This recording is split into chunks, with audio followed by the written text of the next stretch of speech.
Good day everyone! Today I'm going to discuss Immanuel Kant's perspective about self. So, what does Kant believe about self? Immanuel Kant believes that inner sense is not pure a perception, consciousness of what we are doing, for this belongs to the power of thinking. It is rather consciousness of what we undergo as we are affected by the play of our own thoughts. And here's an example scenario of Kant's perspective about self.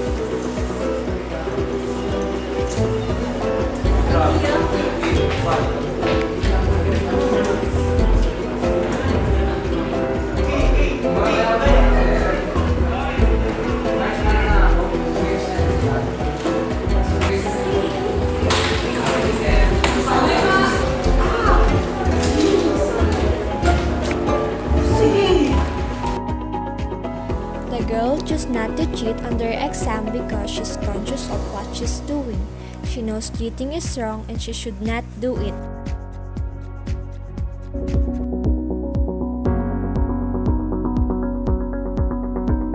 Today we're gonna learn about Sigmund Freud's psychoanalysis. Please stay tuned. Freud was a psychologist that is known to be the founding father of psychotherapy. He developed psychoanalysis theory during his practice on Austria. He treated patients with mental disorders and studied what memories were influencing their behavior. He said that the human mind is divided into 3 levels: the conscious, preconscious, and unconscious mind. The conscious mind is the small amount of mental activity we know about. The subconscious mind are things we could be aware of, if we wanted or tried. The unconscious mind are things we are unaware of, and cannot become aware of. Now within the levels of mind are the 3 elements that Freud's established. We have something called an ID that operates in our unconscious mind, an ego that operates our preconscious and conscious mind, and superego which lie within all levels of consciousness. This conducts our personality, that is based on our mental function. The best example for this is our decision making. We have something that tells us to do right things or provokes us in doing bad things. And here we are, stuck between what we should and should not do. Or yes, I should steal their food. Our bad so things to do is our ID. That is known as the pleasure principle, where we gain pleasure and avoid pain. This is wrong. Don't steal their food.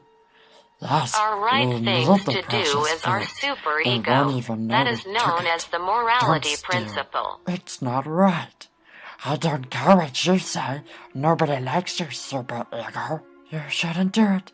Please don't. I steal everything. Ego is also known as the reality principle. It considers many perspectives, so situations can be done appropriately. I don't need you, ego. I'm a thief. No, why won't you let me save us? For all these years, I've saved us. We've survived because of me. Hi, this is Jay. Welcome to Bright Ideas.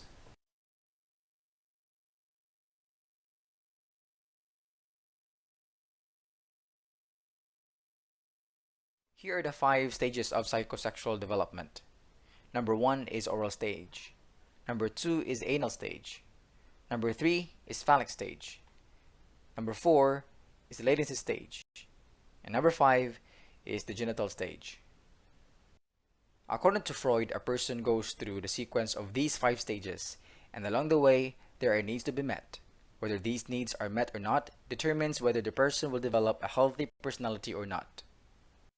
The theory is quite interesting for many because Freud identified specific erogenous zones for each stage of development. These are specific pleasure areas that become focal points for the particular stage. If needs are not met along the area, a fixation occurs. As an adult, the person will now manifest behaviors related to this erogenous zone. Number 1 is oral stage from birth to 18 months. The erogenous zone is the mouth. During the oral stage, the child is focused on oral pleasures like sucking. Too much or too little satisfaction can lead to an oral fixation or oral personality, which is shown in an increased focus on oral activities. This type of personality may be oral receptive, that is, have a stronger tendency to smoke, drink alcohol, and overeat. It may also lead to oral aggressiveness, that is, with a tendency to bite his or her nails or use curse words or even gossip. As a result, these persons may become too dependent on others, easily fooled, and lack leadership traits. On the other hand, they may also fight these tendencies and become pessimistic and aggressive in relating with people. Second one is the anal stage from 18 months to 3 years. The child's focus of pleasure in this stage is the anus. The child finds satisfaction in eliminating and retaining feces.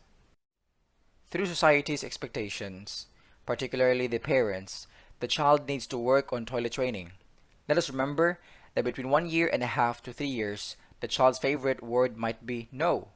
Therefore, a struggle might exist in the toilet training when the child retains feces when asked to eliminate or may choose to defecate when asked to hold feces for some reason.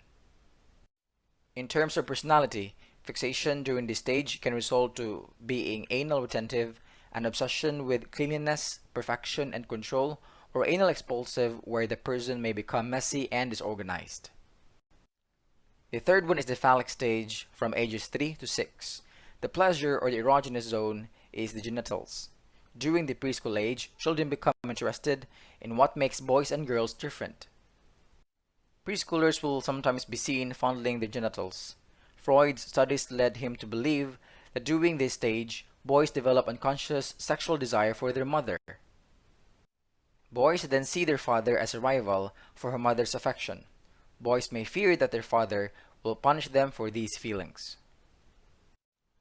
These feelings comprise what Freud called Oedipus complex. In Greek mythology, Oedipus unintentionally killed his father and married his mother Jocasta. Psychoanalysts also believed that girls may also have a similar experience developing unconscious sexual attraction towards their father. This is what referred to as the Electra complex. The fourth one is the latency stage, from age 6 to puberty. It's during this stage that sexual urges remain repressed. The children's focus is the acquisition of physical and academic skills. Boys usually relate more with boys and girls with girls during this stage. And the last one is the genital stage, from puberty onwards. This stage of psychosexual development begins at the start of puberty when sexual urges are once again awakened. In the earlier stages, adolescents focus their sexual urges towards the opposite sex peers with the pleasure centered on the genitals.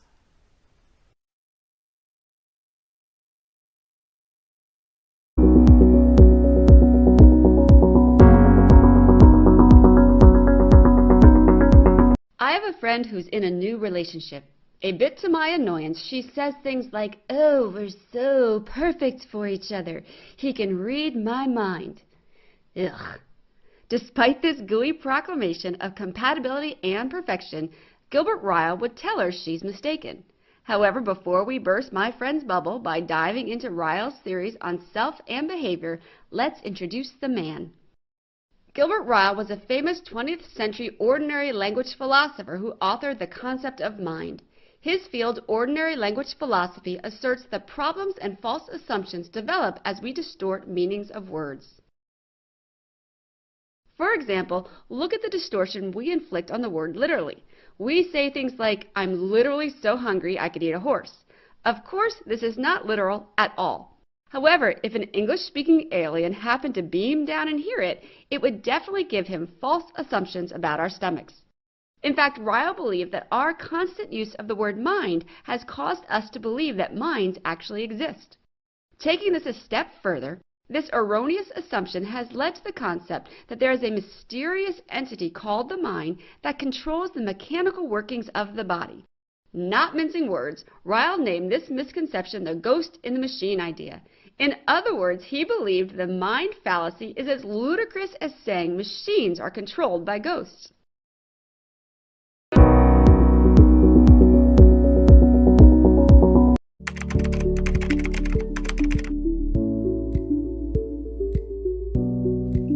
Paul Churchland begins by acknowledging that a simple identity formula, mental state and brain state, is a flawed way in which to conceptualize the relationship between the mind and the brain. He refers to this view as eliminative materialism. So, what is eliminative materialism? Churchland asserts that since the mind can be experienced by our senses, then the mind doesn't really exist. Eliminative materialism is the physical brain and not the imaginary mind that give us our senses of self, meaning that mind are not bodies and bodies are not mind.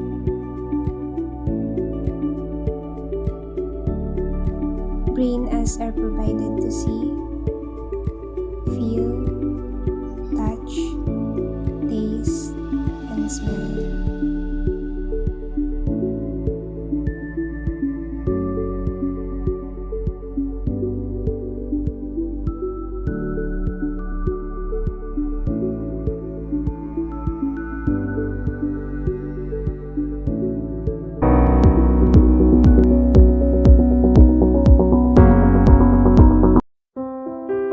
Maurice Jean-Jacques Merleau-Ponty was a French phenomenology philosopher, strongly influenced by Edmund Husserl and Martin Heidegger. Merleau-Ponty articulated the phenomenologist's position in a simple declaration: I live in my body, by the lived body. His idea of self is an embodied subjectivity. Maurice Merleau-Ponty believed the physical body to be an important part of what makes up the subjective self. He asserted that the mind is a part of body and body is a part of the mind. He also asserted that whatever your mind perceived, it will be enacted by your body. This work asserts that self and perception are encompassed in a physical body. The physical body is part of self. The perceptions of the mind and the actions of the body are interconnected.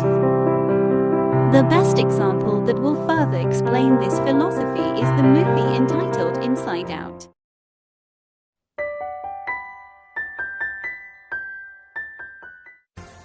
When life gets you down, that's when sadness takes over. This is sadness.